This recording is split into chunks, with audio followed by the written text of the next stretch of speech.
Good morning. Good morning. Hello. Love wrestling. It is Thursday, March 27th. More importantly, it is opening day in baseball. Drew, I've been waiting. Today's like a holiday. It's about time.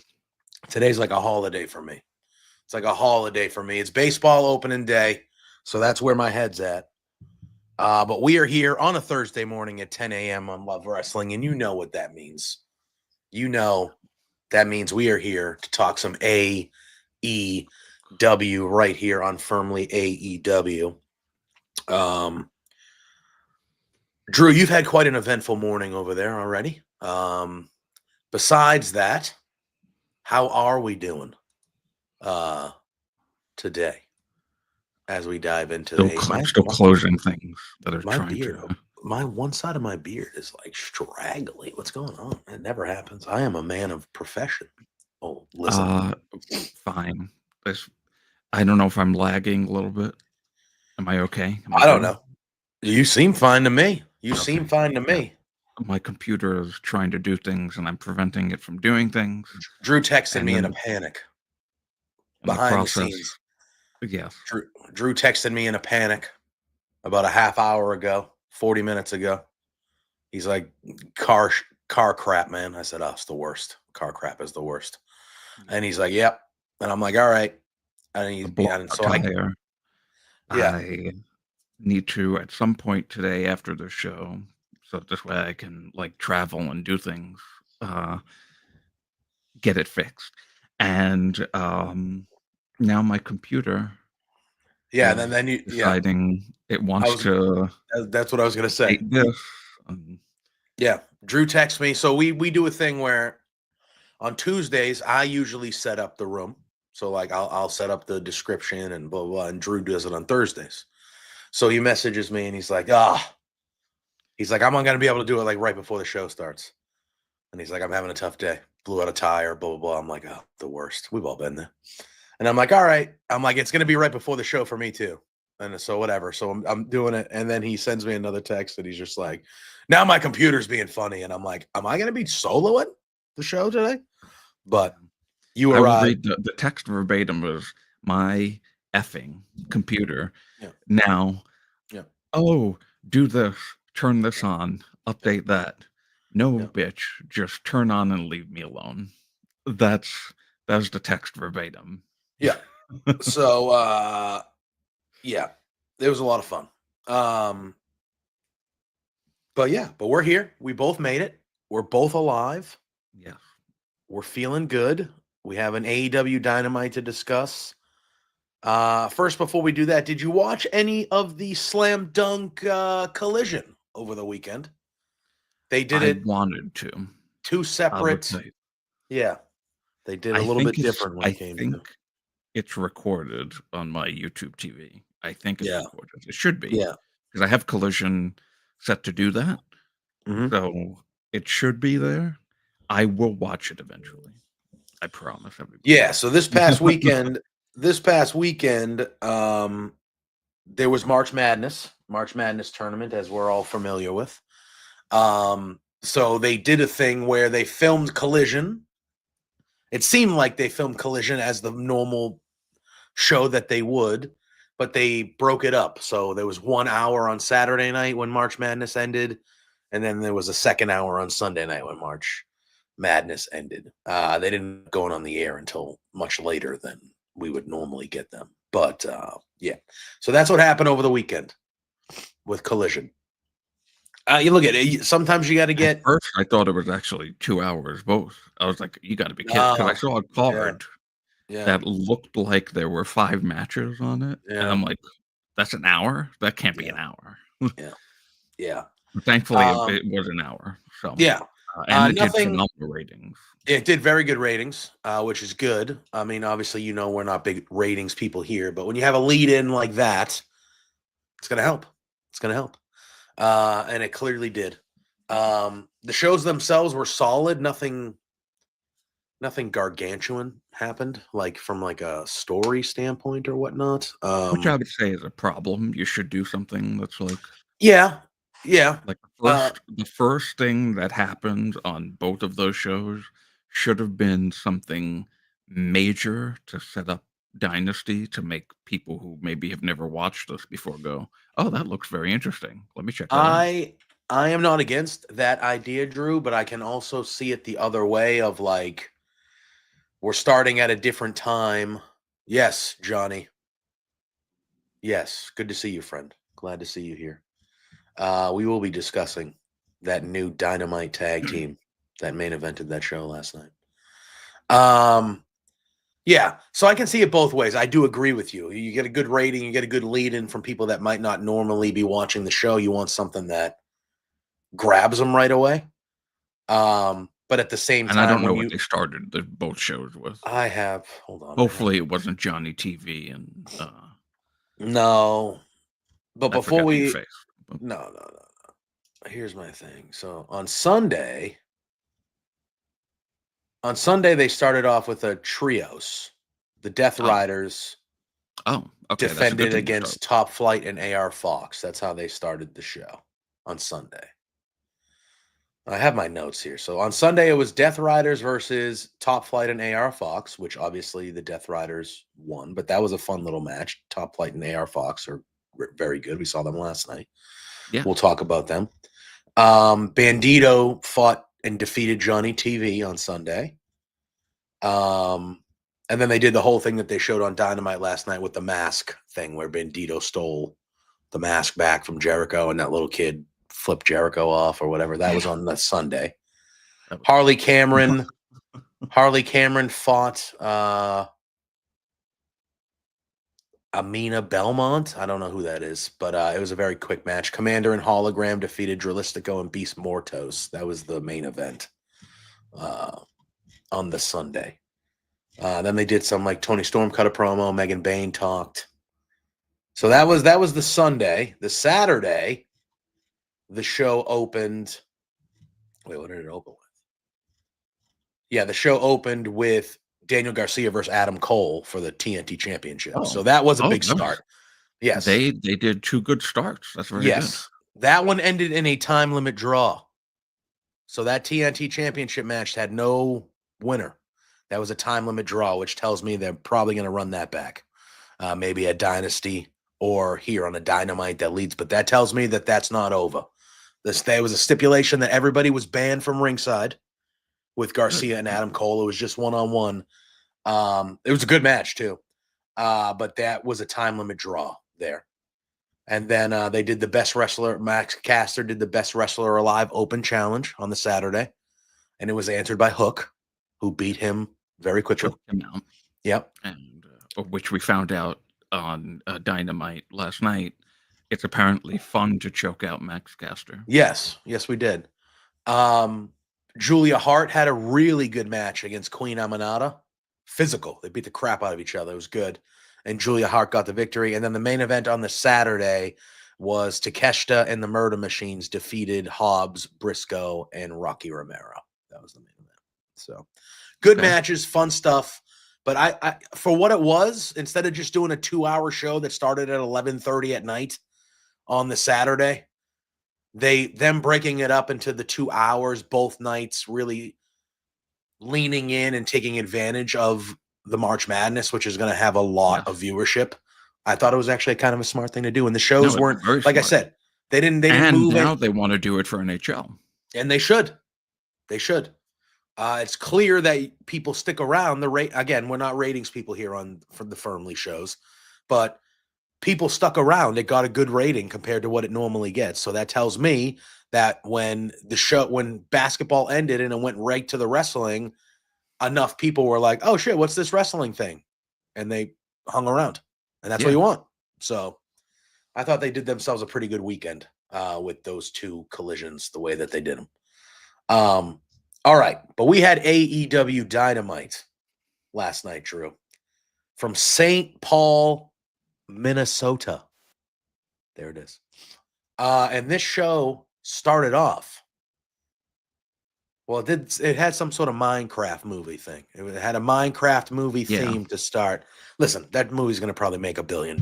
It's the most popular video game of all time. Are you a Minecraft guy? No, but I know that it's got a huge following. So. Yeah. I'm a big video game guy, obviously. I am not a Minecraft guy. My brain does not work that way. I cannot. I see some of the things that these people create on Minecraft, like these towns and these worlds, and I'm like, how do you do that in general? Like, how do you even not only physically do it in the game, but how do you, like, it's crazy what these people do. But anyway, this opening match was definitely sponsored by, like, there was a Minecraft movie themed intro video that involved the wrestlers with scenes from the movie. That was kind of like the Dynamite intro involved Minecraft. The screen and the screens around ringside had Minecraft things on it. But the show opened with Kenny Omega going one-on-one with Blake Christian. Blake Christian named Vanilla Baby. Vanilla Baby. That is his nickname, yes. Vanilla Baby. Okay. Yeah. I've seen him wrestle before. He's good. Oh, he's excellent. He was on 205 Live back in the day. He was in the Cruiserweight thing. And obviously, he's an independent. He's been in GCW a lot. He's wrestled multiple times for LPW, for up in Edmonton for us. And Ring of Honor. Great. And Ring of Honor, yes, of course. And he has he has a tag team with Lee Moriarty. No, it's not Lee. Is it not? Oh, no, Shoddy Lee. Yeah, that's right. I was like, I'm going to get him. But yes, they have formed a little bit of an alliance on Ring of Honor. This match, to me, Drew, obviously you see Blake Christian and Kenny Omega, you're like, oh damn, they're gonna have like a 15-minute they're both athletic, they can both do some good stuff in the ring. Like, they're gonna have a 15-20 minute opener where they're gonna go back and forth and flipping around and blah blah blah. And there was a little bit of that, but this was really like a 10-minute, 11-minute match that, like, once Blake Christian did his stuff, at one point he like chucked the finger to Omega and he was kind of leaning in on the heel stuff. Yeah. They did a lot of back and forth stuff to start. But once it got to the meat of the match, like, Kenny Omega took over and dominated this match. As he should.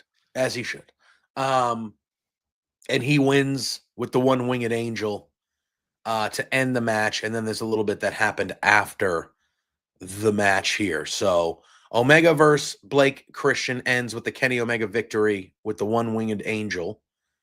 And then post-match, Kenny grabs the mic. And he says it's unfortunate that he doesn't get to wrestle every week like he'd like to. So I don't know if that's a thing that he's still not cleared to wrestle every week yet or something like that. I don't know. But he said he would love to wrestle every week, but it's unfortunate he can't. But when he had the chance to come out here, and when I promised I'd make it quick, Toni had no choice but to sign on the dotted line.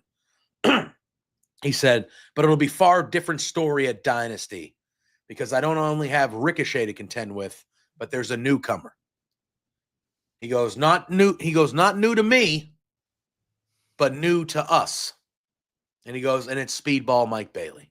And Speedball makes his way out to the ring. Dan Brown popping in, Brandon popping in. What's going on, fellas? We just started the show, Brandon, so we'll get through it. I thought, all in all, it was a pretty decent show last night. So we're getting into it now. So Speedball makes his entrance. Speedball congratulates Kenny. He talks about how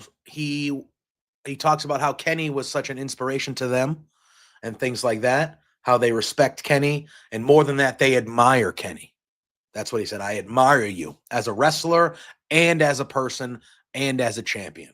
So Speedball is very much speaking to Kenny and telling Kenny, like, hey, man, I've looked up to you. I've admired you. Like, you're one of the guys that I've, tried to be like in this, And he goes, but I need you to know, come Dynasty, even though I respect you, I'm not going to hold anything back or pull any punches, and I will not hesitate to kick your head clean off and take that title.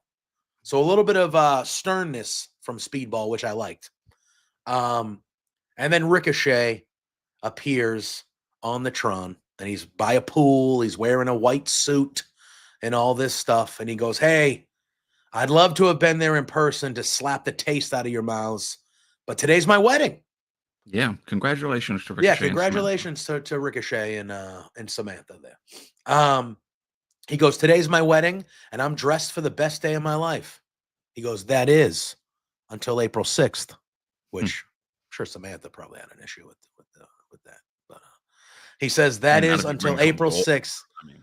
Yeah, when I show everyone how out of this world I am when I beat the former Best Bout Machine and Cornball Mike Bailey.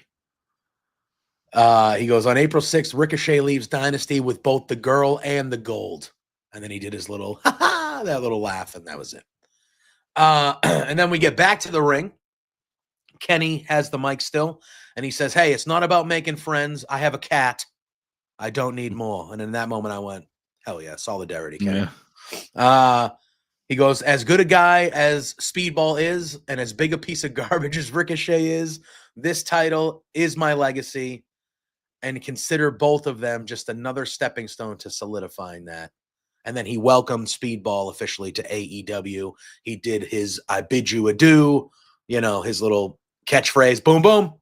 Opening segment is done. I have very, very quickly become a fan of Speedball Mike Bailey. Yes, they are excellent. They are excellent. Just excellent all around. I knew they would be. I knew, obviously, we've talked about it on air and off air. And I think since they debuted, they've done a really good job. They've been a part of 2 really good matches. They're in a big match with Kenny Omega and Ricochet, but with Kenny Omega going for a title on their first AEW pay-per-view. And I thought last night, they did well in the promo. I did too. I thought they did well in the promo because I think they're going to be a good guy. I would assume, but they showed a little bit of fire though. Like he stood up to Kenny and he said, "Hey, look, I appreciate you and I admire you, and you're one of the guys that I've admired on my journey to get here. But on Dynasty, if I have the opportunity to kick your head off and win that title, I'm not going to be nice about it because you're who you are. I'm going to do it." And I think that's really good. And I think Speedball can be a really, really big superstar for them. He wore shoes. The first time I've ever seen him wearing shoes. Yeah, he doesn't wear they don't wear the shoes when they wrestle, but they wear their shoes in other forms. But I thought this was a good little segment. Obviously, I'm sure, Ricochet not being there, I think him sending that video was good. I thought the video was good. He was leaning into Ricochet. Yeah. And then I would expect next week we'll see all 3 of them together to kind of preview to get to Dynasty. Dynasty in 2 weeks? Or is it it's next Sunday, right? Yeah. For some reason, like today's today's March 27th. Dynasty's on what, April 6th? Yeah. Next Sunday, to me, just because I don't know, it seems like it would be further away. But either way, who knows? All right. But I thought all in all, good opening segment. That's one of the few matches. Dynasty is still ramping up here, but that's a match that is going to be. That match should be those 3 guys are going to ball out. In that match, that match should be quite good. That match should be quite good at Dynasty with those 3. We then had a backstage promo with Chris Jericho and the Learning Tree. So they showed a recap of what happened on Saturday, of how Bandito didn't steal, but Bandito got his brother's mask back from Chris Jericho. And then they showed the child flipping Jericho off, which was hilarious. And so we're backstage with Jericho, and he's with the learning tree. And he says, it's time for all the masks to be removed and discuss some ugly truths. And he goes, like how Big Bill and Brian Keith have been under the branches of the learning tree for far too long without proving themselves worthy. And you can see Brian Keith is like side-eyeing Jericho, like, huh? But they're both back there. Brian Keith is a very good side-eyer. Yeah, side-eyeing Jericho to the end of time. Perfect. Yeah. So Jericho says if they think they're still worthy, they need to make some drastic changes, and they need to go prove that to him. So they nod off and they walk off together, and then it's just Jericho, and he addresses Bandito. He says it's not Gravity's mask it's Bandito's. And he goes, and I want you to feel the humiliation when I tear it away. And he goes, and I know how I'm going to do it. He goes, I know you still want this Ring of Honor championship. He goes, so this is what we're going to do. At Dynasty, title versus mask. So Jericho is putting up the Ring of Honor championship at Dynasty against Bandito. If Bandito loses, he has to give Jericho his mask. So at Dynasty, we're getting a new Ring of Honor world champion, guys. Bandito. It's about time. Yeah. And I think Bandito, former Ring of Honor champion, he's the right guy. He's one of the right guys to take it away from Jericho. He seems like a guy that can carry the company for a little bit. I wonder, because we've seen it even before Jericho was the champ twice. I wonder if what we think will happen at Dynasty and Bandito takes the Ring of Honor championship from Jericho. Do we see Bandito still on AEW television all the time? Or is it one of those things where, okay, we have a Ring of Honor champion that's not Jericho. Like, can we get back to our champions being on Ring of Honor? Yeah, I feel like that's what's going to end up happening. I would hope. Don't get me wrong. I would like to see Bandito occasionally on AEW because he's great. But if you're the Ring of Honor champion, focus on the Ring of Honor show. That's what the Ring of Honor diehards want, is the main shit on their shows, not on AEW. So, yeah. So we then fast forward and we have Maxwell Jacob Friedman making his way to the ring, microphone in hand, MVP's business card in hand as well. He begins by talking about like Michael Jackson's legacy. They're in Minnesota, right? And that's where Prince is from. So MJF kind of leans in and he goes, Michael Jackson's legacy is much more important than that talentless hack Prince. That's what he called Prince. A talentless hack. Come on, MJF. And he goes, and his words are more important than any of the fans. He goes, so I want to call out MVP to chat. So MVP makes his entrance. Crowd singing the song. This was a great segment, Brendan. I very much enjoyed this segment a lot. And then Maxwell says, Montel, you're a legend. And he says, I don't do friends. He goes, when everything happened with Adam Cole, I promised myself that I wouldn't do the friend thing anymore. That's just not who I am. I learned from it. I'm not going to do it.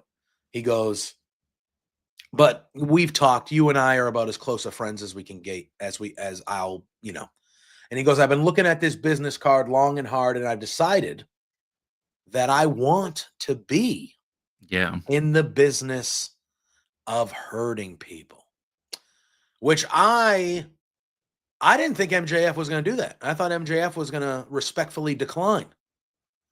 But he says, I want to be in the business of hurting people.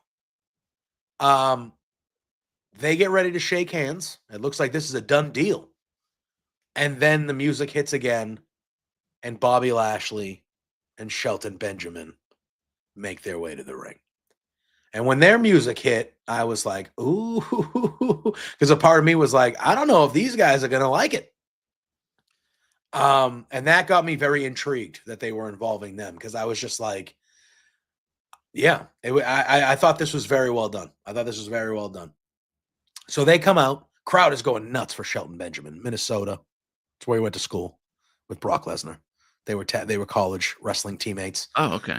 That's where he went to school, the University of Minnesota. So when that crowd was chanting Shelton, Shelton, you could see Shelton's face. Like even he was like, "Oh," and he like looked at Bobby like, "Hey, you see this shit?" Yeah. Like, now I know why he had the smile on his face. Yes, that's why he had the smile on his face, because the people of Minnesota were very much treating him like royalty, as they should. So Bobby gets in Max's face, and he offers a hand. Max offers a hand, and Bobby's like, "I don't know." He goes, "Give me the card." Yep. And Max is like, "What?" And he goes, "Give me the card." And Max eventually gives him the MVP card. Bobby does kind of a look at MVP, and then he looks at Shelton, and then he just rips up the card. And MJF is like, MJF kind of squares up, and he's like, "Yo, what's up?" And MVP's kind of in the middle. He's like, "No, we're cool. We're cool." MVP's like, "We're cool, man. We're cool. Everything's cool." And MJF's like, "I thought you said this was cool." And Bobby and Shelton are kind of being quiet, but they're like trying to be tough. And it was just like, and it was just like a whole mess of nonsense. This took a turn from what I expected it to be. Yeah. And then, like you were saying, you didn't really, I also didn't really expect MJF to just be like, "Yeah, sure, I'll be in the group." Okay. And so now I'm happy now that they integrated Bobby and Shelton into this, and they did this segment. So, because they also have a segment a little bit later on. Well, they have something that happens right after this in the ring with a different tag team that happens after MJF leaves. But then they had a segment later on out back. But yeah, so before we dive into that, so obviously that's how this segment ends. Well, that's how this MJF part of the segment ends. MJF is saying, "What the hell's going on?" MVP saying, "Oh no, everything's cool. It's fine. Everything's cool." MJF kind of backs off. He's not going to fight them, obviously. He gets out of the ring, and he kind of removes himself. And then MVP is having kind of like a quiet or private chat in the ring with both Bobby. Really Bobby more than Shelton, but both of them like, "What the hell? Like, I thought we talked about, kind of whatever." But then at this time, Big Bill and Brian Keith make their way to the entranceway. So before we talk into that, what were your overall assessments of the MJF? I know we talked about how we both didn't see it coming, but do you like where this is going with MJF saying he wants to be in the Hurt business? Yeah, because I don't think that it's genuine. Okay. I think that it's the typical thing that MJF does, which is, I'm going to integrate myself into this group and pretend that I'm taking part in the camaraderie of the group, but actually, no, I'm trying to dismantle it. Because that's what MJF does every time he's in a group. It's true. That's pretty much, that's been his MO. So, I like this, and we'll see now what comes of it. I mean, do they form a trio? That would be interesting, because I've even said, it'd be very interesting. I know that the Hurt Syndicate, we've mentioned previously, a couple weeks ago, I think it was, when the segment first started with MJF and MVP, that the Hurt Syndicate seemed to be kind of established as an African American group. Mm-hmm. That's what it was in WWE. That's what it seems to have always had the feeling of. And this now just putting MJF, who is very white, into the group. I've seen comments of it, of like, this is a little strange, but I actually, from the start, I've said, no, I think this is actually great. Mm-hmm. I see a lot of MVP in MJF, and the way that they carry themselves and the way that they dress. I think it would make a lot of sense for MJF to be in the Hurt Syndicate, because he would think, okay, now I'm going to do exactly what I've done for all groups, which is dismantle it from within. Mm-hmm. But I've got really, really strong heavies for myself, bodyguards even, and Shelton and Bobby. So it's like it'd be a perfect thing for MJF to want to do. So I was actually surprised that it really happened and that he was actually going to join the group. Yeah, I was too. And I'm very intrigued about kind of where it will go from here. We have Fernando in the chat saying that MVP wants MJF, but he thinks Shelton and Bobby are going to bring in Cedric Alexander, and MVP will go along with it. Like they'll bring in their own third guy as opposed to MJF being the third guy type of situation. I could see that happening. Scott brings up a good point in the chat though about Cedric Alexander, but it's wrestling. Cooler heads have prevailed. It's been years since that. Like, making money is making Monday, so who knows? But so we'll have to see. But I was very, very not shocked, I guess, but I did not expect MJF to say he wants to buddy up with MVP in the Hurt Business, but I am here for it. But the second half of this is, so MJF removes himself. Hurt Syndicate is still in the ring, and we see Brian Keith and Big Bill make their way out. Keith says, it's true. He goes, I guess it is true. Hurt people do, in fact, hurt people. And he goes, don't worry. We're not here for a group therapy session. We have real business. And then MVP starts to go after Big Bill a little bit. Like, Big Bill starts to talk, and MVP is like, hey, can you quiet your... He talks about Brian Keith. Hey, can you quiet your bitch so we can talk? And Brian Keith's like, what? Brian Keith's like, out, let's go. So Bill says, you're standing in the ring with those titles, but I don't see a challenger. And then MVP goes, yeah, I don't see ones either. And Big Bill's like, okay, all right. Like, MVP's got these one-liners. Yeah, MVP's got these one-liners last night. Big Bill says they're coming out there. You're coming out here with business cards and you're Kane and you're a pimp or a businessman. He says MVP, he's the MVP of being Lashley and Benjamin's bitch. You just got real low, bro. You just got real low. Did your seat sink? I don't know what the fuck just happened. You just got real low, bro. I wasn't paying attention. You look like you're a child at the kids' table. My desk. What? Did your chair sink? I have a standing desk, so But you never stand. I could, but I don't know what. Did my camera move? I don't know. I looked up and your chin was at the bottom of the screen, and I said, "What the hell's happening over there?" I don't know. Either way, he says that MVP is the MVP of being Bobby Lashley and Shelton Benjamin's bitch. He says he was never pinned or submitted for those tag titles. His partner got pinned by Sting. He says that my partner got pinned by Sting, who retired without giving them a rematch. He goes, so to prove himself to Chris Jericho, I want a rematch, and I want to take those titles. MVP laughs and tells them to go actually win a match before they get an opportunity to tag for the challenge, to challenge for the tag titles. And that's how this segment ends. So they referenced Ricky Starks there a little bit.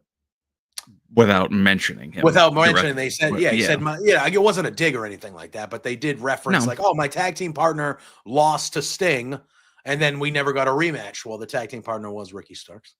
But I thought this was fine. I think Big Bill and Brian Keith going to prove a point to Jericho by going to challenge and lose to the Hurt Syndicate for the AEW tag titles. I think that's a good little spot for them. Now, I assume because of what MVP said, we'll see Brian Keith and Big Bill get a win or two here against some other tag teams on the way to next week's. They'll probably fight on Collision this week and Dynamite next week or something, get a couple wins.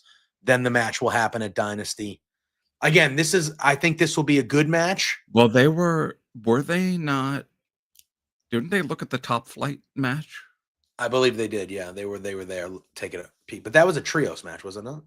No, that was wasn't R.R. Fox with them? Did he just not wrestle? Them, but he wasn't wrestling. That's right. Yeah, so they were keeping an eye on that one too. So maybe they'll fight Top Flight. Maybe I'm not sure. We'll have to see. But again, this feels to me, even though I do think Big Bill and Brian Keith are better challengers than what we got last month with the Outrunners, it does feel to me that this is okay. This is just we need the Hurt Syndicate to fight another tag team for the title. Okay, throw these guys out there now. It seems like we're kind of doing that a little bit. The story of the Hurt Syndicate is bigger than the tag titles, and they're consistently defending the tag titles, which is good. But it feels like the stories or the matches we're getting for the tag titles, there are no stories. It's just, okay, what tag team are we getting to face them at the pay-per-view this month? Okay, cool. All right, throw them out there. You know, it feels like we're getting into that. The Outrunners. But at least the Outrunners won a match that was for the number one. Like, this wasn't even like they went. Now Big Bill and Brian Keith will win a match and then will become the number one contender. Yeah, at least when it came to whoever was going to face them last month, there was a legitimate, hey, this is a match for the number one contendership. This didn't even seem like that. It was just these guys coming out and saying, hey, we want to fight for the titles.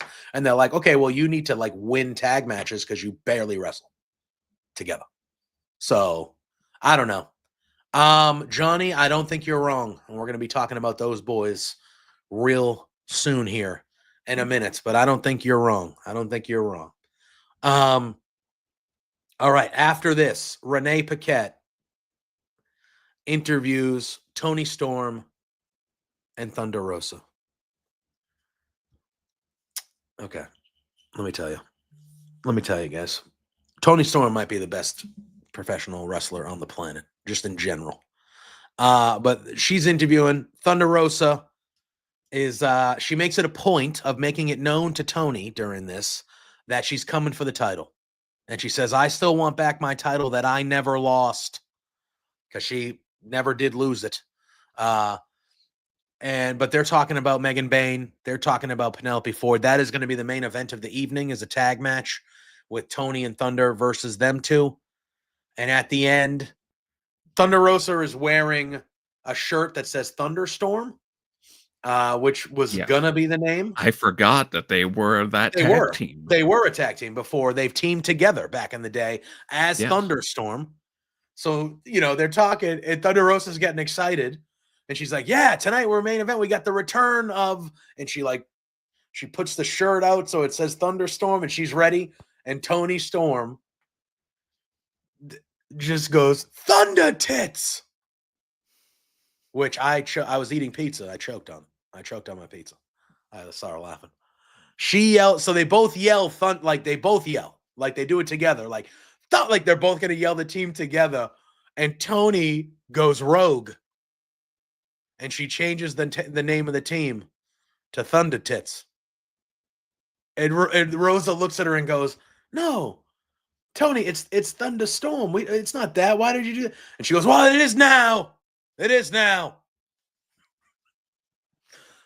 That was it. That was the whole segment. That wasn't, wasn't rocket science. Renee Paquette was struggling. Yeah, heavily. As was I. I was struggling to finish my dinner. I almost died at this desk. What a time. It was fucking hilarious. It made me laugh so much. Do you know what was a really good time, though, Drew? Brody King versus Kyle Fletcher. That was a really good time. That was a long match. These guys got a long match. They let them go, as they should. Match of the night for me. Easily. I don't even think anything was close. These two guys went out there, and they fucking... This match was incredible. This was very good. Very, very good. I still need Brody King to win matches, though. What the hell? I know. Yeah. I actually thought he was going to win, so I was a little surprised. Yes. I mean, I'm not surprised that Kyle Fletcher beat him. Like, Kyle Fletcher is clearly on a different trajectory than Brody King. However, Brody King needs to win some damn matches. He's so good. The crowd loves him. Should. Like, what the hell are we waiting for? Jesus. As much as I am you could say, Fletchlight, I was rooting for Brody because I did think that maybe Brody would pull off an upset victory. to lead to some sort of like Don Callis family thing since they've been losing lately. Mm-hmm. But I like that for now, at least since the last pay-per-view, it seems that Kyle is the only one that's picking up. Well, no, because Takeshita did also pick up a victory last week or a week or two ago. Right? Didn't he face Takeshita? somebody? Yeah. Yeah, he won on the 6-man on Collision. He was part of that. He won a match later on this evening that we'll talk about. Oh, that's right. He wrestled this evening. Yes. Okay. Yeah, that's what I was thinking about. So, yes. yeah, so and he won too. Yes. Right? Yeah, he did win. Mm-hmm. So, never mind what I was saying. But yes, I'm sorry, I'm so smitten. That listen. Kyle Fletcher, this match had a bunch of like just the spot. So like I think it was a 2-segment match or 3-segment match. There was a Death Valley Driver spot on the apron. Just gnarly.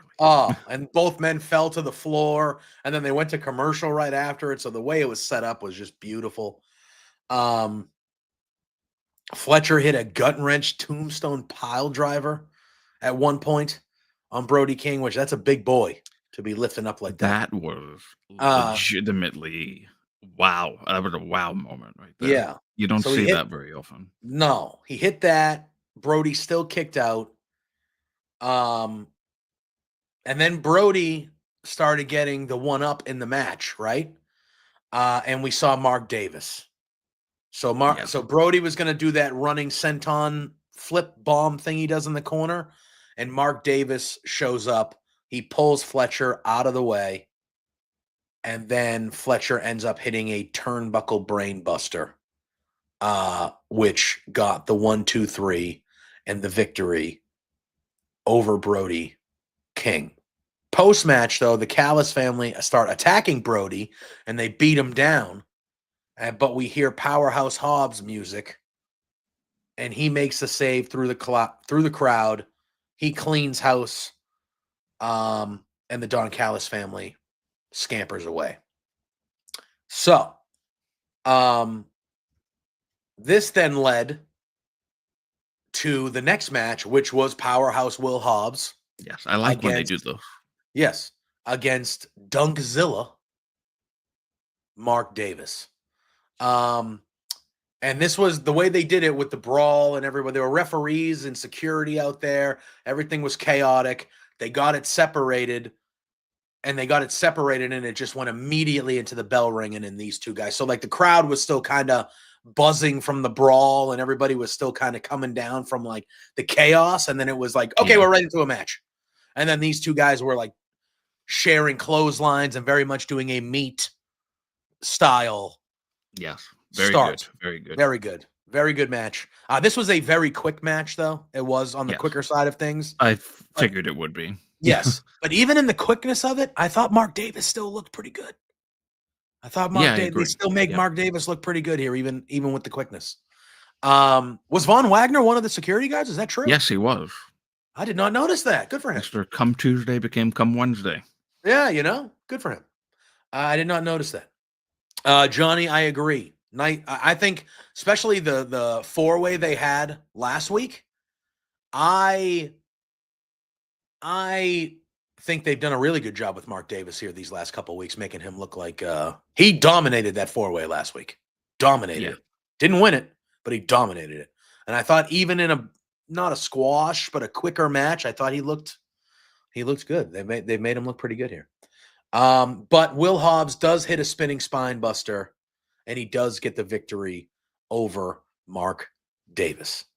Then we had another backstage interview, Drew, and it was with the Patriarchy. Everyone except Christian Patriot.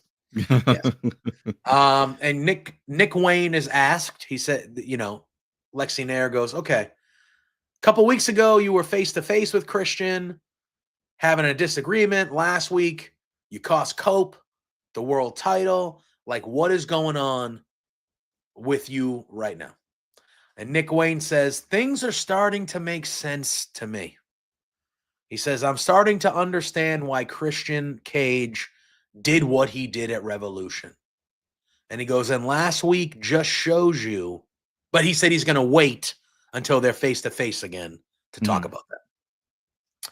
And he goes, but last week just shows you guys how things go when everybody is on the same page and properly execute a plan.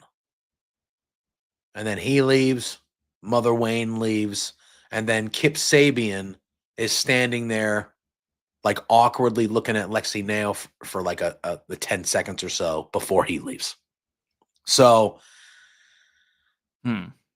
it seemed like at the first line of this, Nick Wayne was kind of saying like, oh, I understand why Christian did what he did now. It's all coming to me, like it's all making sense. But then it felt like that second line was a dig at Christian, saying like, yeah, that's how things look when we actually execute shit. That's how things look. Not like we saw it. So it feels like Nick is kind of like, oh, I understand why he did what he did, but he still did it wrong. And last week is an example of how you do things right, kind of thing. So it felt like he's kind of playing both sides of it a little bit, maybe. And Kip might be the guy that looks like he could be in the middle. I feel like that's where they're going here. Is like Kip is going to be the guy that's like in the middle of Christian and Nick Wayne. But will eventually side with Christian. I think so. I would think so. But it seems to be where they're going. So we'll see more of that. And then we have Renee interviewing Hangman Adam Page. Oh, baby. Oh, baby. Yeah. And Swerve shows up. And he interrupts. He tells Hangman off for getting involved with the title. But Prince Nana kind of comes right away and like pulls him away and says, refocus. Don't worry about that. We're done with that. We're focused on Dynasty. All right, we got world title shit to deal with. Deal with him later. So they teased it a little bit. We finally saw them together. We saw them kind of, you know. Did I stutter? Yeah. Swerve's getting after Hangman there, saying, don't be dealing with my shit. You keep to yourself. And Hangman's like, what? And then, but Nana came and kind of pulled him away before we could really get into like a real heart deep part of it. But they're teasing it. Give the title to Swerve. Give me Hangman versus Swerve at All In for the title. Okay. That shouldn't be hard. But I loved it, obviously. It's been a while since we've seen, they've always referenced each other, especially Hangman looking for Swerve and things like that. But it's been a while since we've seen them like actually. And Hangman went to look for Swerve recently. So now this is like, ooh, this is juicy. Yes. So this feels good. This feels like we're getting to another chapter sooner than later when it comes to Swerve and Hangman. And I think we all want that because we all want that. All right. Now we have the sit-down interview, Drew, with Adam Copeland and FTR. Dax Harwood starts it off by apologizing for his actions last week.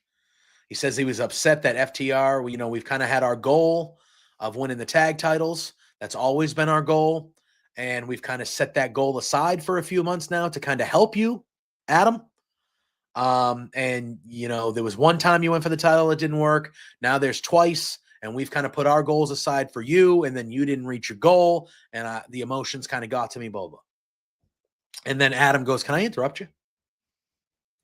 And Copeland's basically like, hey, I appreciate that you guys are helping me in this fight, but like you're acting like I came and took you away from that. Like I came and was like, hey, stop doing that and come help me. That was not the case. And Harwood is like, I agree. That's why I'm apologizing. And they're starting to to bicker. Apologize. Exactly. They're starting to bicker. And Cash, now this is another situation where Cash is the guy in the middle here. Cash is literally sitting in the middle of these two in this interview, but he's the guy in the middle because he's like, okay, you got a fucking problem over here. You're Adam Copeland. I'm just sitting here. So Cash says, hey, if I can speak freely, I think we've all let our emotions get the better of us here. He goes, everybody knows that me and Dax are best friends, but they don't know how close we are with Cope. He goes, I was living out of my car at one point on my journey of becoming a pro wrestler, and Adam gave me a place to live. So Adam means a lot to me. He goes, I want my two best friends to be on the same page. And Dax repeatedly, for like the third or fourth time, says, that's why I'm apologizing. He goes, but now I want to go after the Hurt Syndicate. I want those tag titles. I want to go after the Hurt Syndicate. But Cash says, well, hey. He goes, I think we, the three of us, still have something here. And I would like to go after the trios titles one more time. Copeland agrees. He says, if there's juice left in the tank, I'd love to. And he issues a challenge to the Death Riders for the trios titles at Dynasty. And it looked like at the end, Dax was on board. And Dax was like, all right, cool. All right, that sounds good to me. Dynasty, trios, rated FTR, top guys out. And that's how it ended. So it still seems like there's a little bit of, I'm not going to say friction. That wasn't the end. Well, it wasn't the end. It wasn't the end. You're right. Because then Cope had to interject and be like, FTR, rated FTR out. Or he said something, rated FTR, right? That's the thing. Yeah, I think so he said. Yeah. It's like, and you can see, you know, really this whole time, Dax are just like side-eyeing a little bit and being like, and the funny thing is that this actually sort of integrates what we've been talking about with FTR joining with Cope and then all of a sudden disappearing. Yeah. So I did like that they did like try to integrate that a little bit into this, where it's like, okay, we came to help you, but then we had to go and get our groove back, and we want to go after the tag titles. So that's why they separated again.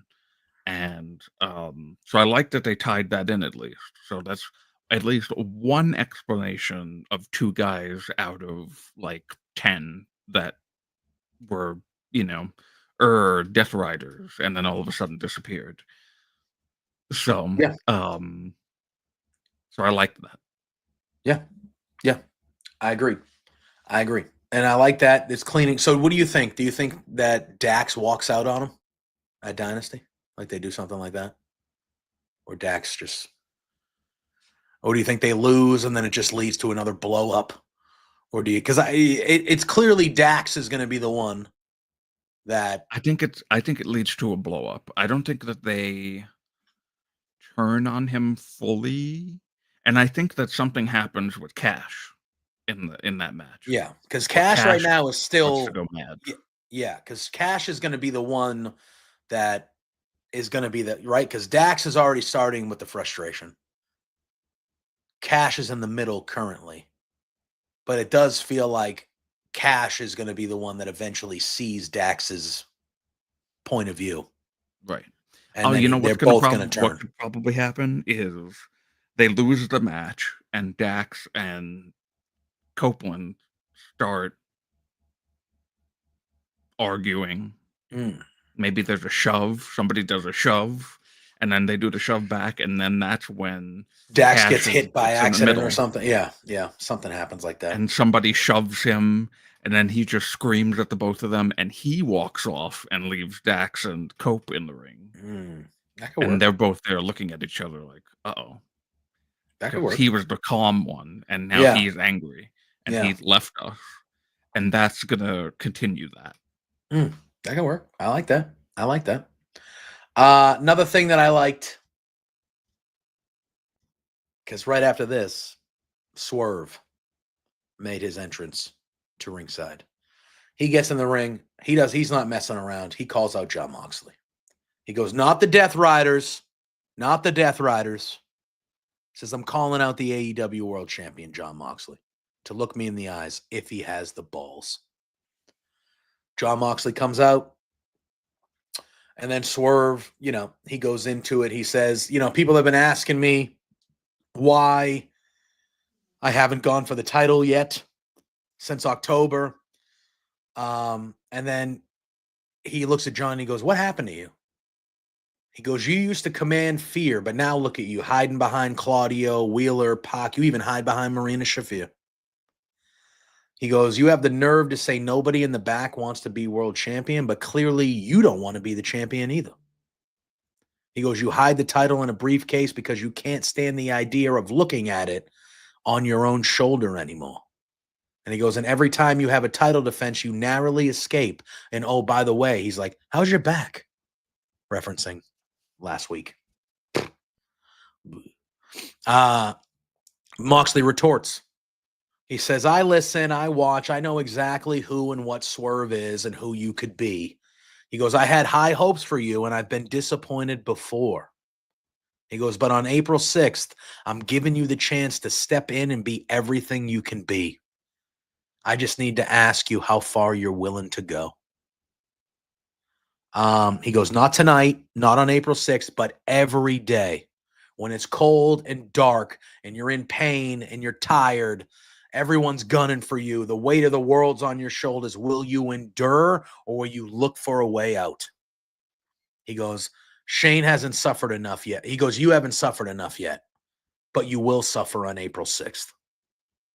He goes, and then this is Moxley still talking. He goes, my sport has been taken over by billionaires and Instagram kids. And it's guys like you, Swerve, who give me the hope that everything I've put my body through has been for a reason.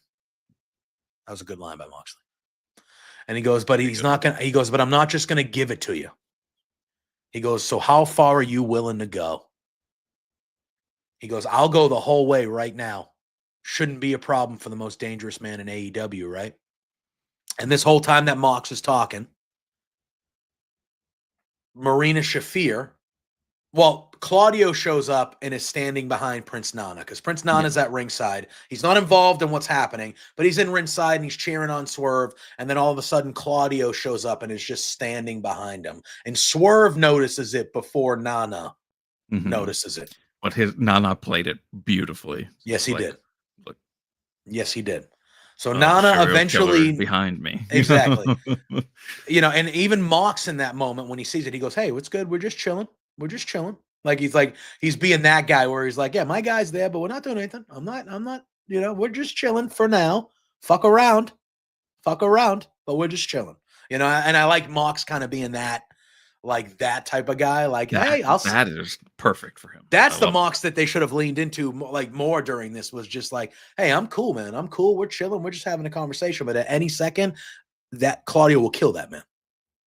So be cool, bro.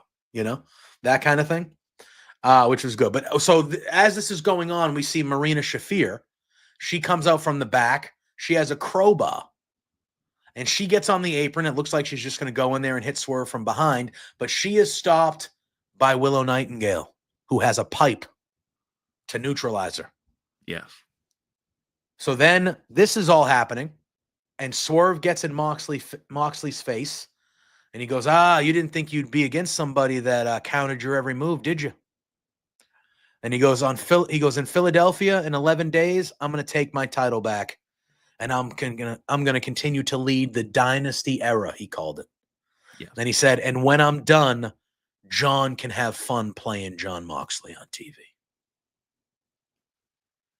And then John found out then was a direct callback to a promo that John Moxley cut. Oh, see, this is where he was in the ring with AJ Styles and John Cena. Oh, in WWE. Yes, where he said, and it's when he told John Cena, and then you can go back to playing John Cena on TV. Hell yeah, good. See, it's good stuff. And then John kind of gives a nod to the Death Riders. They all back down and they leave. I thought this was a great segment. Yeah, this made me excited for that match. Death Riders stuff is starting to get better. Yeah. It's been for the past week or two. It's actually oh, okay. Yeah. Since the pay-per-view. The pay-per-view was trash for that part of it. Yeah. And then now it's ramping up and it's like, oh, you know what? Okay. Mm-hmm. This is the type this is what like you said, this is what Jon Moxley should have been. Yes, he should have been this guy. Yeah, this yeah, this is good. This is very good. I thought it was very good. Yeah, that whole when he leaned into like almost like that not mob boss, but like that, hey, we're cool, man. This is cool. We're just chilling. We're just having a conversation right now. Like knowing like at any moment this could go bad. He could just and it could go really bad. Like he's the guy that could be like, I'll just tell him what to do, and your dude's dead out there. But we're cool. We're chilling. We're just talking, man. It's all good. Like that type of stuff. But I think Mob Boss actually would be fine. I think he's actually, as shown last night, he can play it pretty damn good. Yeah, I agree. I very much like this segment. I thought it was a good segment. I was excited for the match anyway because the match will be good. But I'm very, very excited for that. This segment made me more excited for the match. I'm concerned a little bit because there is the chance that Swerve does not win at Dynasty. I think there's a good chance that Swerve does not win, to be honest with you. And it hurts. Yeah. We'll get there. We're going to obviously have a go-home show and a preview next week. Yeah. I'm up in the air about it because when the whole thing first happened, it was like, get that belt on Swerve as quickly as you can. That was my opinion. But now with the last like 2 or 3 weeks, I'm like, it's a shame that this has been going on since October because now I kind of want to see Moxley continue with the way the Death Riders have been recently. But it's like, we've already been doing this for 5.5 months. Like, why couldn't you have been doing this? I would have been more invested. Yes. Now you're changing the character and doing different things that are keeping me invested in these stories. Where before you weren't doing, it was just the same old shit. It was boring. And so now I'm kind of like, I think they should put it on Swerve. It's the right decision. I think Joe, JPJ thinks that Swerve winning the belt at Dynasty is the right decision. But I'm also kind of like, I kind of want to see this Death Riders go longer now. Yeah. Damn it. So now, that's where I'm at. Well, now again, we'll see what happens next week. But I do 100% think Swerve and Hangman at All In for the title are in some fashion. It's either going to be that Swerve and Hangman face each other for the title at All In because Swerve will or maybe it's double or nothing because Ospreay is going to have All In, right? Because of the Owen tournament. Well, we don't know. Either way, whatever. Yeah. So my thing is that Swerve and Hangman are fighting each other. Is it going to be for the title at All In? I don't know. Is it going to be for the... It's going to be either... They're going to face each other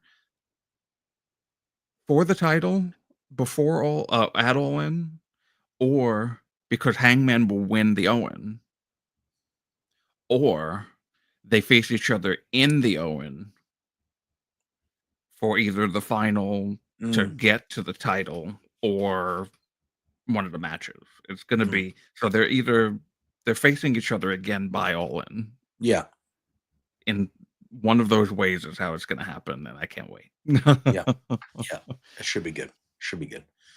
We then had the backstage segment with the Ops. We see Samoa Joe and Hook walking and chatting. Shibata is behind the camera, and they walk upon Max Caster chatting with Top Flight and AR Fox. The Ops kind of get behind Max Caster. They tell the Top Flight guys, they're like, Caster notices Shibata on the camera, and then Joe chokes him out nice and easy. And then they like slap hands and, do whatever with Fox and Flight, and they make their you know what? You're right. It is fun. Yeah. And then we fast forward to Renee Paquette interviewing Switchblade Jay White. He enters himself in the Owen Hart tournament, and he says last year's tournament didn't work out so well for him, but this year he's going to win the cup and get a shot at the world title in Texas. So did you notice this promo just felt a little unenthusiastic? Yeah, I'm sure he's not thrilled. Yeah, I would. Yeah. Yeah, I felt it. It was like when he was talking, like usually he's really gets into it and he's moving and he's animated about it and everything. And it was just like very subdued. I was like, Yeah. oh, okay. This doesn't seem like you're really happy right now. Yeah. I mean, I would assume he's one of the guys that isn't. I would assume he's one of the guys. Again, I don't know anything. But I would assume that he would be one of the guys that isn't. He's been kind of like had a taste of the world title scene, but not really been up there. You know, the Guns are doing something separate. Juice is hurt still. So he's really just kind of floating out there by himself. They did the stuff with him being friends with Cope and Mox and stuff like that. But he's just there lost in the middle of everything. Yeah. And he was the top guy in New Japan for years. I'm sure he felt like he would come over here and be fighting for world titles. And he's really been nowhere near it. He's been kind of a middle of the card, not from a talent standpoint. I think him going to AEW made all the sense in the world to me while he did it. But yeah, because in WWE, he would be just as lost in the shuffle as he is right now. Maybe. It may be even more so. That's a maybe to me. I feel like WWE has done a good job when they bring out of the company stars in. I feel at the time Andrade would like a word with you. So. Well, the first time he was more than fine, and then he decided to leave. When Triple H had him the first time, Andrade was a world champion and was a guy that was like, oh, this is part of the future. And then the old man was like, no, he can't speak English. And then that's, and ever since he's gone back, yes, I agree with you. But when you look at like how they've treated a Ricky Starks or Ricky Saints so far, like he's headlining NXT shows until he's on the main roster. He's fighting for a title next week on NXT. That's good. I mean, he deserves that. Yeah. Maybe they should have put Andrade back there then. Maybe. But I also think, again, I don't know anything, but I also think Andrade doesn't do himself any favors as well as far as,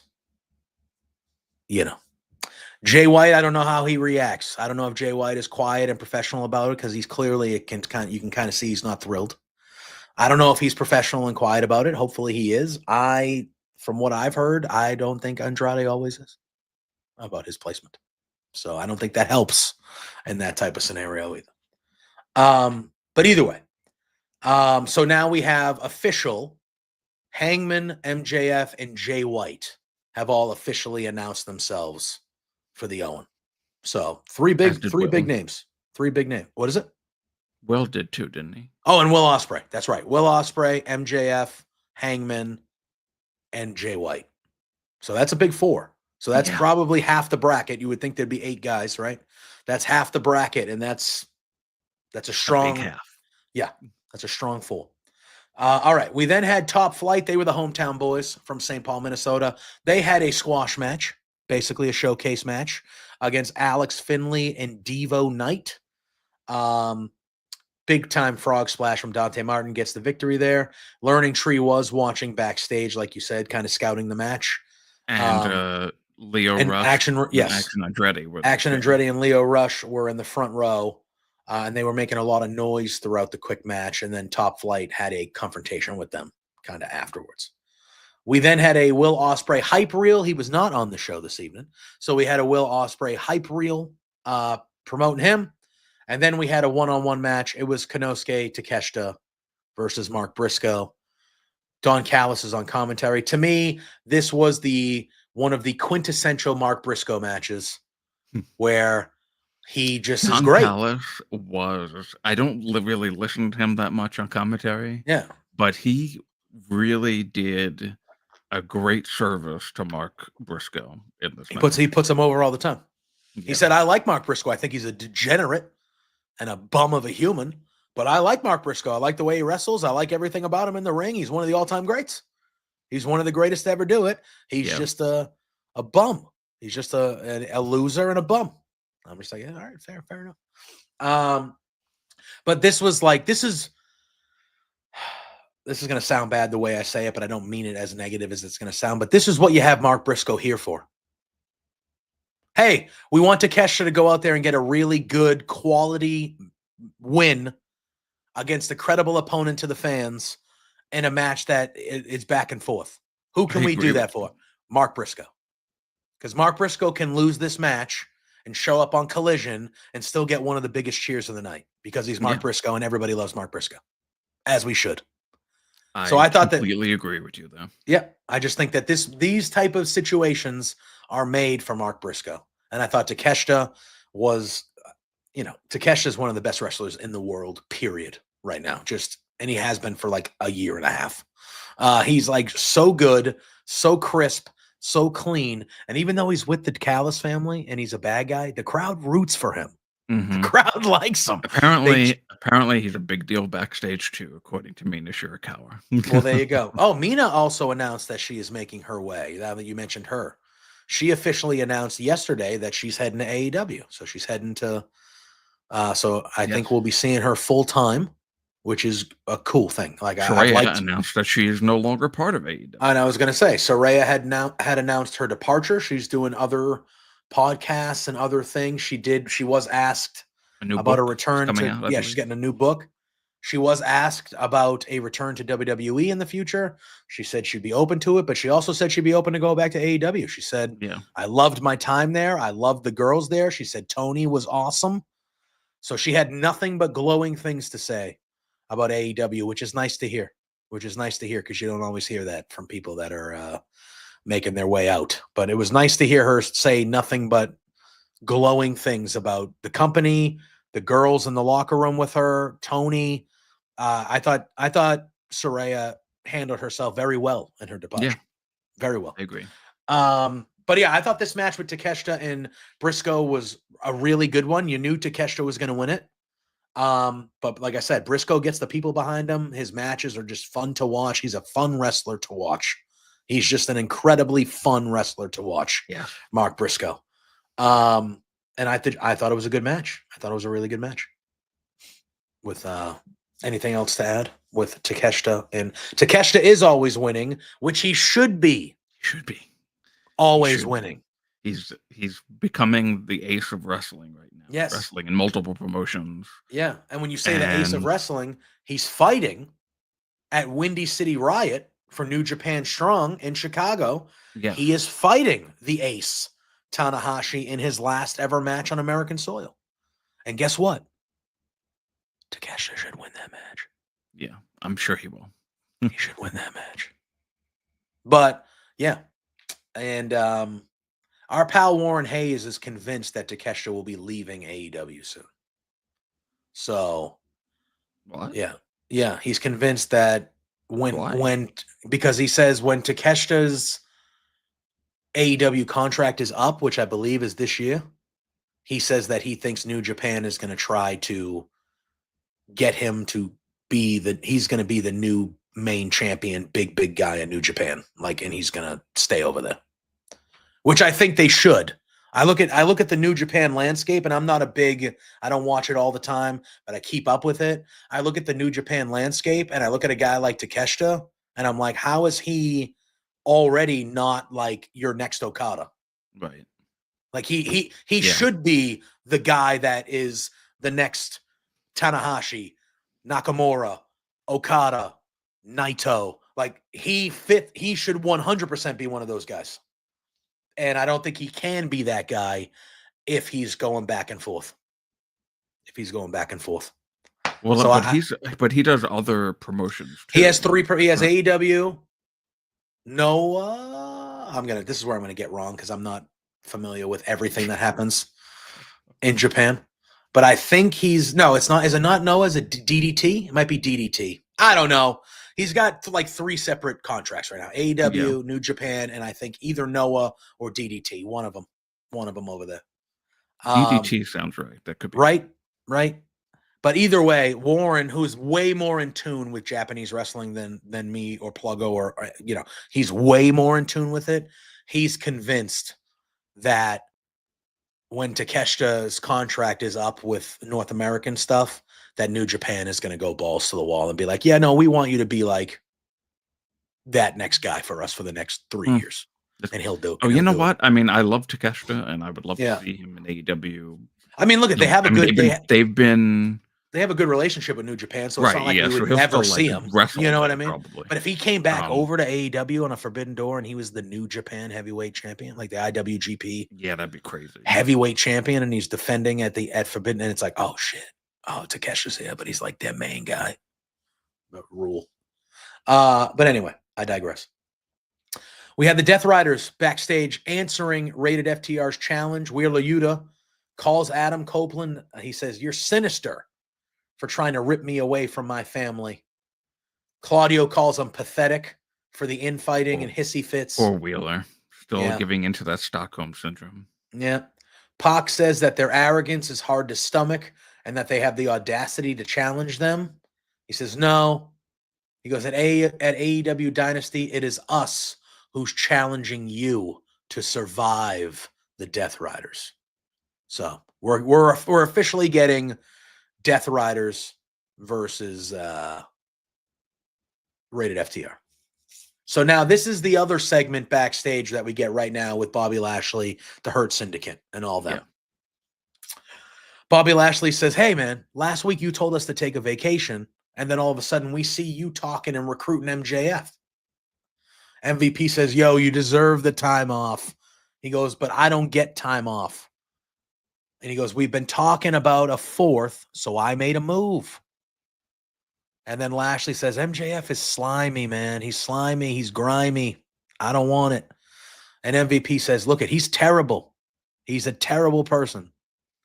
He goes, but his bad qualities could make him the right guy for us. That's why I'm interested in him joining us. Yep. He goes, but we are the Hurt Syndicate. And if you and Shelton really don't want him in, we don't have to bring him in. He goes, but for now, I need you guys to focus on the Big Bill situation. We all on the same page with that? And they were all on the same page. And that's kind of how this ended. So I like it. I like it, Drew. Yeah. I like it. Bobby is being smart about it. Yes, he is. Like, do we want MJF in here, really? We know what his history is. We know what, exactly. We know what kind of guy he is. Don't act like he's going to be different. Is that what we want? And MVP's like, look, I know how this looks, but his shittiness is why I want him. I think we could use a little bit of that. That's why I want him. But I did like how MVP was like, but look if you guys don't want him, we are there. Like, he's not in. Yeah. It's not in. I did like how MVP kind of posed it that way. Like, hey, man, your say matters, man. And then we were at the main event of the evening. It was Megan Bayne and Penelope Ford, who I like them as a duo as well. I like these two together. Penelope Ford, just underrated. I know she was gone for a while. She was good before she got injured. She's good now. She's just good.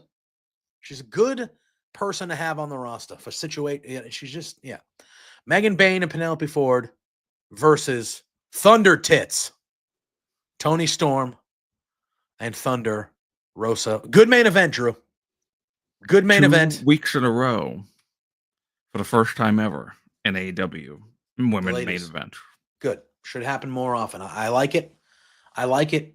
And I'm going to tell you, Drew, for multiple weeks in a row, the show ends. So not the show ends, but the segment involving Megan Bayne ends with Megan Bayne standing tall. And because I need her. She needs to beat it. Win at Dynasty. We talked about it. We've been talking about it for 2 weeks. We talked about it last week. They should 100% pull the trigger, and she should beat Toni Storm for that title at Dynasty. Absolutely. 1,000% should happen. Listen, Toni can win it right back if she wants, or Toni can win it back. That's cool. You have established Megan Bayne tremendously here since she has debuted, but specifically in the last month. She's a beast. Looks like a Greek god, number one. Yes. And two, she is dominating. She has dominated. She's dominating the champion match. Yes. And this match was very good. This was a good main event tag match between these four ladies. This was very, very good. And at the end of this match, Megan Bayne gives a Fate's Descent to Toni Storm right in the middle of the ring. And she pins her clean. Yeah. Right in the middle of the ring. It needs to happen. It needs to happen. And I feel like the fact that they've gone, especially with what happened last night, and not having Penelope Ford take I thought for sure, I'm like, oh, Penelope Ford's going to take the pinfall. For sure. That's how this is going to go. Toni Storm will beat Penelope via pin, and Megan will be like, it wasn't me. Yeah, wait till you get me. Nope. They were like, no. Megan I Bayne said still it got it. Yep. after Revolution. I said this. This has been the greatest buildup of a women's superstar in this company to be the next contender for the world champion out of a pay-per-view. This is Yeah. the best one I have seen in this company, and they've gotta pull the trigger. They've gotta do it. I would agree. And I feel like the more dominant she is, which they've made her clearly dominant. She's dominated Willow. She's dominated Statlander. She's now dominating the champion. It's gotta happen. Yeah, It's gotta happen. I think if she can, if she's dominating this way and she's doing things this way, and then all of a sudden we get to Dynasty and she just loses, I just feel like I think that does a disservice to her. I agree. I feel like that that would hurt her. I feel like it would literally. There are people that you'd go into this and you go, oh, they can take the loss. That's okay. She's not Mark right now. She's Briscoe, not one of them. We just said, yes, Mark Briscoe, he can take a loss. That's not a problem. Toni Storm, she can take a loss. That's not a problem. Megan Bayne needs to win. Yeah, I agree. Yeah, man. And then I did like after the match, like Penelope Ford comes in and is like hugging her and stuff like that, and Megan Bayne's looking at her like, she's just like, hey, I like you around, but like, no, what do you? Come on. But yeah, no, I fully agree, and we've been talking about it, like I said, for 2 or 3 weeks at this point. I think they have a real opportunity. And again, Megan Bayne doesn't need to have the championship for 2 years. They just have a real all in. Yeah. Just the way they've built her up and the way they've done things with Megan Bayne, they have a real opportunity to really cement a new star, like a new legitimate star. And they're doing the right things to do that currently. They are doing the right things of how you do that. I just worry that when we get to Dynasty, they're not going to pull the trigger. And they 100% should.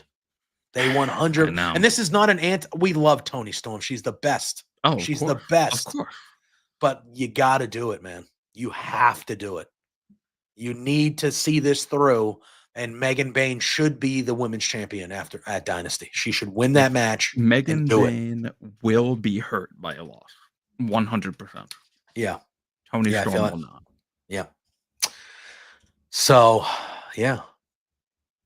I did see that, bonkers. I did see that. Obviously, we talk some WWE on Tuesdays, but I did see that he showed up there, so that's pretty cool. That's it, Drew. That was all of Dynamite. That was all of Dynamite already. I like Johnny's. Yeah. He says he likes we get Toni. A new personality after Dynasty. Yeah. I like Toni chasing. Maybe we get a new personality after Dynasty. Maybe. I'm not sure. But I do feel like that's the right move. Is Megan Bayne dominating her way to the championship, and then Toni eventually being the one that chases her down to get her title back. I think that's because they're clearly doing the Mercedes Athena thing for the TBS title. So it's not like Mercedes is going to be making the jump up to the world title picture until at least after that, I would assume. Because I would have Athena go over, to be honest. But I feel like that's taken care of. I feel like it's going to be Megan Bayne and Toni Storm for a little bit. Like the first match is at Dynasty, but it's the first match of I think it's the first match of a bigger feud with Toni and Megan. So I feel like if Megan wins, I was going to say, if Toni beats her, it shouldn't be more than one match. But if Megan wins, Toni would be in line for a rematch, I would think, at some point. Yeah, but she might, from what unless Johnny Megan said, just destroys her. Maybe Megan destroys her, and then she's so distraught, like similar to how she lost to Mariah. Yeah. And I wonder what's going on with Mariah. Speaking of Mariah May, she contract year. Again, I don't know what that means, but Fightful had released something the other day that said it is a contract year for her. So I'm assuming Mariah's just probably taking some time off to kind of separate more from the Toni stuff. Let Toni get into another program with completely somebody else. right? You take a 2-3 weeks. I wouldn't be shocked if we see Mariah like after Dynasty, if Mariah makes her way back. But again, the problem is right now, Toni Storm is the champion. When Mariah May comes back, you would assume Mariah May will be going for the championship. She will want to get her championship back, and they don't want to do Mariah and Toni again. Right. Because that's over for now. Yeah. But that's over. So if Mariah's coming back, I don't think you just want Mariah just kind of floating around the women's division without a purpose, you know? So it's like, how do you... Well, Mina showing up. They could be a tag team, maybe. Like they could be a tag team. They could be back together as a group on the, like as a duo on the thing, or a tag team, or they could do things like that. I do expect that we'll see Mariah May back after Dynasty. I just think that they want to separate her and Toni and let Toni kind of have the new, new feud for the championship kind of over there. Let's get Mariah kind of out of sight, out of mind for the time being, and then we can kind of go from there. That's at least my thought process. Yeah, I would agree with that. Yeah. We're going to have to see, because obviously people in the chat are talking about Mercedes, and they're talking about Mercedes versus Toni. Like, yeah, obviously that is a match, that is a money match that I would love to see. But I feel like the all-in match should be Mercedes versus Athena.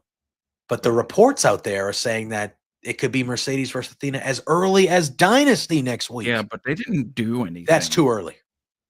They didn't do anything last night, so they can't build it in one show. No.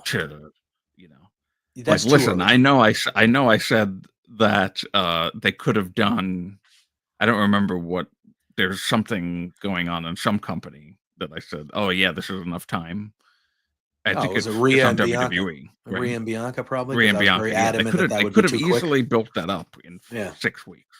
That was completely fine. One show, 1 week, that's not enough. I would agree with you. That's way too soon. Yeah, I feel like now, again, we don't know who Mercedes is fighting at Dynasty. She has been one who has defended her title every month. And I agree with you, Johnny. Athena's going to get her big Texas win. She's from Texas.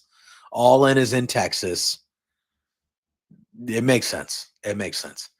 Who does Mercedes get the Dynasty off? Who does Mercedes fight at Dynasty? She's not even in. Is she even in a feud with somebody? No, she's been feuding with Billy Starks, and not feuding, but like she's been dealing with Billy Starks in the back, and they fought, and she's been teasing shit with Athena.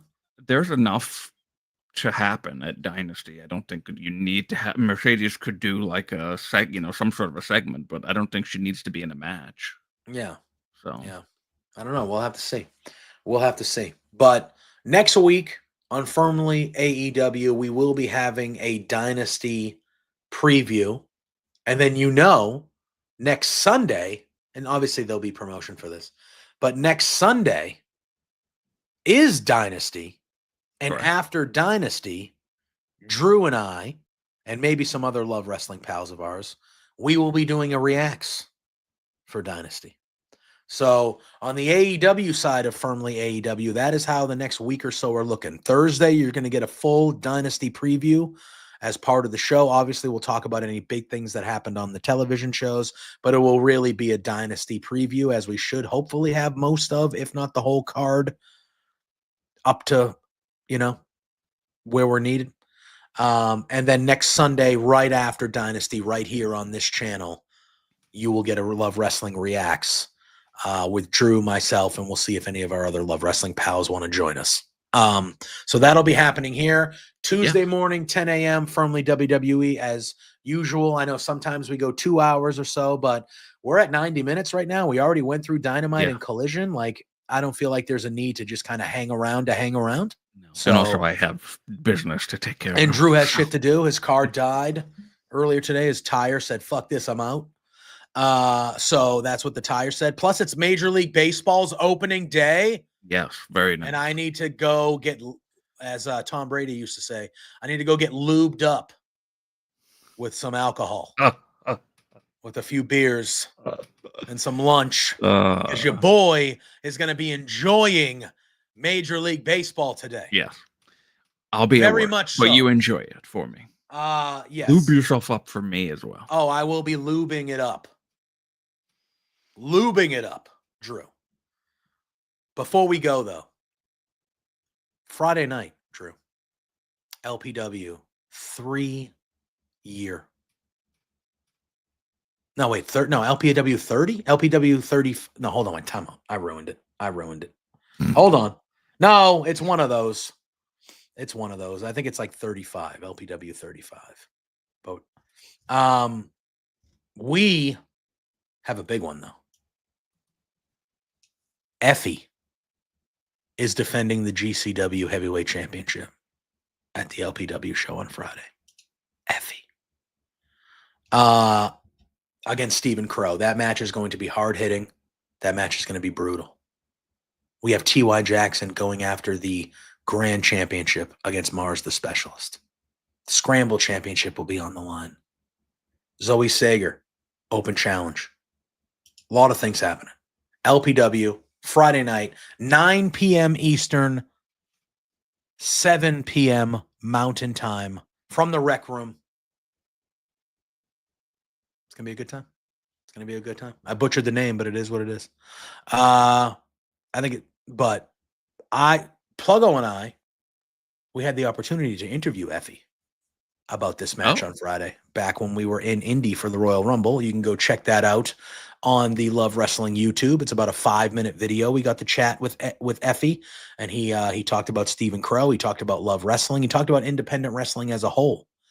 He gave us a lot more than we were expecting. We were expecting a quick little 60-second, maybe 2-minute thing, and he gave us like almost 6 minutes of his time at 2:30 in the morning in a fucking dingy hall in Indianapolis, Indiana.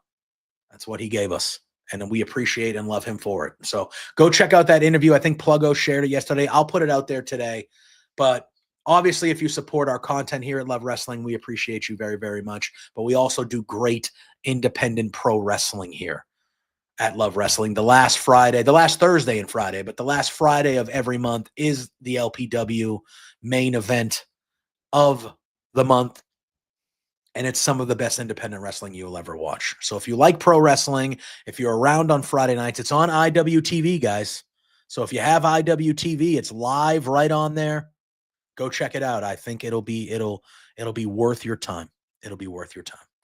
All right. I wanted to get that across because we got a big one this weekend. Drew, do the damn thing. Let the people know where they can find you. And then you and I will make our way on out of here. Is he frozen? You can find me at the Drew Nicholas on Twitter and Blue Sky, and Roundtable Pro Wrestling Podcast. We're doing a 2K WWE 2K My GM series. Yeah, you're doing the GM mode. Yes, very fun, and I'm dominating with my pal Sunday Sinner, who's in our chat sometimes, and it's fun. Go check us out there, and follow Firmly LW, our Firmly Love Wrestling, Firmly AEW, WWE Twitter account. Do it. Yep. You can follow me at JPJ Loves Gaming on all social media platforms. I will be back here tonight, 8 p.m. Eastern Time for Between Two Beards, episode 201 on the road to 300. So we will be back here, 8 p.m. Eastern. You can find me here every Tuesday and Thursday with Drew, like you said, for Firmly Love Wrestling.